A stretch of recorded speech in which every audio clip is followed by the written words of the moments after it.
Welcome back. I'm back. It's been a long time. Life has been crazy. I have kids now.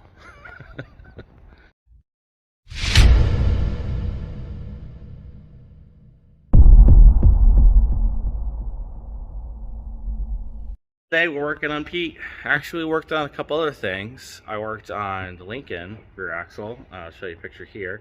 It's bad. Everything's bad. Pete, pretty much everything's bad. The bed's bad. It's rust. Well, here, look. But the fuel tank's out. The fuel lines. I didn't have to cut them out. I just twisted them off. I had to take these out because they were piston fuel. But we'll get back to that. I digress. Everything's broken. Everything needs something. I'm trying not to curse so that I don't get demonetized. If I ever get monetized in the future, hopefully that happens soon.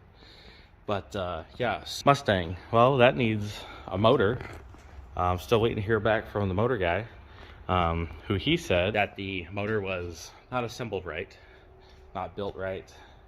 For those of you guys that don't know, it's an 08 GT, 4.6 3-valve. It was bored and stroked, 5-liter. It's Kellogg crank, mainly rods, mainly pistons, like best of the best that I could afford. All ARP hardware and everything. Long story short, it's getting rebuilt. Yeah, we'll talk about that in another episode. But the charger, what does the charger need? Well, the charger needs fuel tank fittings. Make an episode on this. I probably should have. I didn't. I was losing patience and ambition. Dropped the tank. Story for this is I had done fuel injection kit or power injection 3, which is one of the first thought about fuel injection. Anyways, I used the let's turn the light on. I don't know if I can see. I used the, we're not talking about Pete at all, are we? I used that little guy, that fuel pump there, where it sucked out of the factory sending unit, right?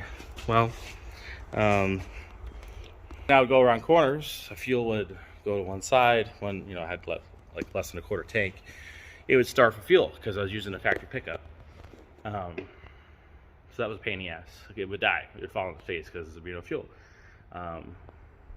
So I did what I did with the Lincoln. I got a Aeromotive Phantom intake thing, fuel pump setup. It's got the baffle foam thing, which I love in a Lincoln. Works great. So I bought another one for this. I do need to order fittings for that. I can try and post a picture here of what I'm talking about as far as the hat and stuff. If I order some fittings for that, then that should be good. I do got a little bit of body work to fix on the front.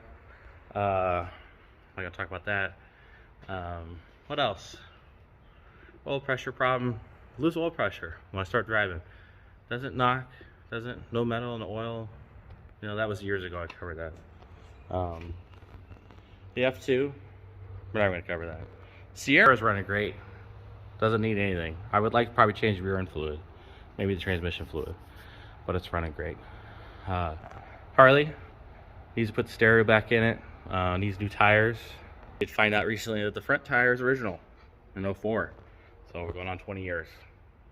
Probably not good. But we're going to talk about Pete now. Pete is not doing good. No, Pete's doing great. I think I bought the yellow wheel. I'm going to use that to take all this stuff off. Yeah, this is going to go bye-bye. And peel that off. It is a rusty dog turd. It has, someone put rockers on it. Even before Ryan had it, my buddy that I bought it from. They didn't do it right. They didn't rust proof it. And it went to shit. I got new headlights for it. They don't fit for shit. It does have the HD hood, so that's good. I do like me an HD hood. It's completely stock. Completely stock. Even all the years Ryan owned it, he didn't even put a factory or aftermarket stereo in it. It's still factory. Completely stock. It's crazy. But yeah, it's rusty. Yep. Those of you that watch the channel for a while are probably asking, why the hell are you working on this thing? Why don't you work on the Charger? Why don't you work on a Lincoln or the Mustang? Get that? I thought that was gray hair. All good questions. Good questions that I should. I have an attention disorder, whatever that is. I don't know. Yeah, I would like to daily drive those cars. But honestly, I had my work truck, Pewter Pete, old blue. It's too far gone, too rusty, not worth saving. Like I said, we talked about it in the first episode. Pete, it's rusty, but it's cheap. I'm just kind of working out at my own pace. My goal is, well, I always wanted this body style. Again, we talked about it in the first episode. But I love this body style. I want to drive it. It's going to be my work truck. I'm going to put the miles on that instead of my Sierra, which already has over 100,000 miles on it. So I'm not buying another truck. Have you seen new Denali prices? We're like almost 6 figures. I'm not doing that. So yeah, we're going to work on Pete. So follow along. We're going to work on this bad boy. I'm looking for a step side bed. I know a lot of people hate the step side beds, but I love it. I'm hardcore mini trucking back in the early 2000s. I'm still stuck in that era and that phase, and I love that shit. So I would like a step bed and trying to find one. So yep, we're gonna get back to working on this. All right, next day we're working on Pete. All right, clean that flange. That's all nice and bright and shiny. New O-ring there. Got a new O-ring for the condenser. Got studs in the condensers. I did flush this out. I put a bunch of brake clean in this tube, which goes down to that tube. And brake clean and PAG oil went everywhere. So yeah, I wish I would have got it on the camera, but made a mess. I brake cleaned most of it off, but there we're at. Let's put it back together. All right, got that tightened up. New gasket on there, her O-ring lubed up. I'll put this expansion tube. I'm probably saying that wrong. It goes right in here. Get that tightened up. Already got a new O-ring on there. While we're at it, I took that little tube off that goes from the expansion side to right there. I took that off, cleaned it up, new O-ring. All right, got the dryer out. Ain't no thing. Of course, more rust.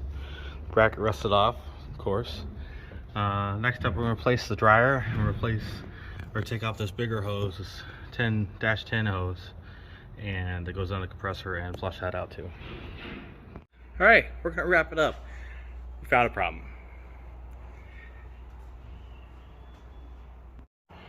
So I got dryer in, all the lines in, everything's tightened back down with the compressor.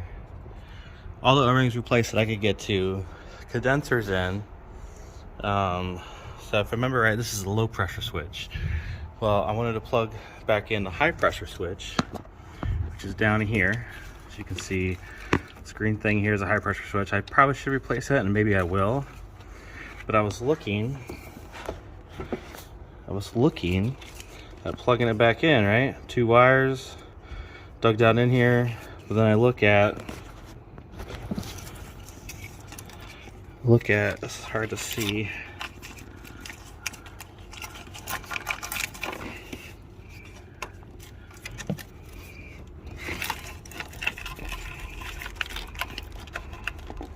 Wires broke. You see that? There's only 1 wire attached. Okay. See if you can see this. See how there's only 1? See that broken wire right there? And there's 1 still attached, and there's 1 that's broken. Awesome. That's gonna be hard to get to. Anyways, that plugs into there. Sorry, that plugs into there. Right here. Quick note, I hate these headlights. Do not buy these. They're overpriced. They look bright, but the connectors are not waterproof. Like, this is how they plug in. Is that waterproof? Is it?